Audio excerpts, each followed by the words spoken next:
Hello everyone, myself Raviraj and today we will be learning about slope of parallel and perpendicular lines. So आइए पहले ये सीखते हैं slope क्या होता है. So for any line, यदि कोई भी एक line है L which is making an angle of theta with the positive direction of x-axis in anti-clockwise direction, slope which is represented by m is given by tangent of this angle. इस angle के tangent को हम लोग बोलते हैं slope and this is also given by a by b. So for two parallel lines, यदि हमारे पास दो parallel lines हैं, consider L1 and L2, इसका स्लोप m1 है, इसका स्लोप m2 है, तो दोनों के स्लोप्स इक्वल होंगे. Why?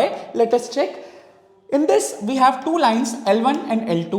Of course they will be making equal angle with the positive direction of x-axis because they are parallel. Okay, so by the virtue of corresponding angles दोनों theta equal होंगे. तो इसका slope m1 कितना हो जाएगा tan theta और इसका slope m2 भी कितना हो जाएगा tan theta. Since these thetas are equal, so m1 will be equal to m2. दोनों के स्लोप सेम होंगे.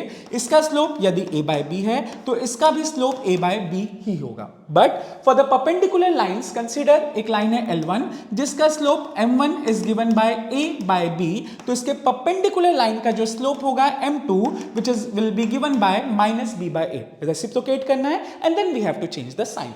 अब what we can conclude is for a line L1 whose slope is m1 given by a by b, इसके parallel एक line है L2, इसका भी slope m2 कितना हो जाएगा a by b. दोनों के स्लोप सेम होंगे as they are parallel. But for the line which is perpendicular to this will have the slope as minus b by a. इनको रेसिप्रोकेट करके साइन चेंज करना है. और ऐसे और इंफॉर्मेशन के लिए please subscribe our channel XSIT JEE NEET. Thank you so much.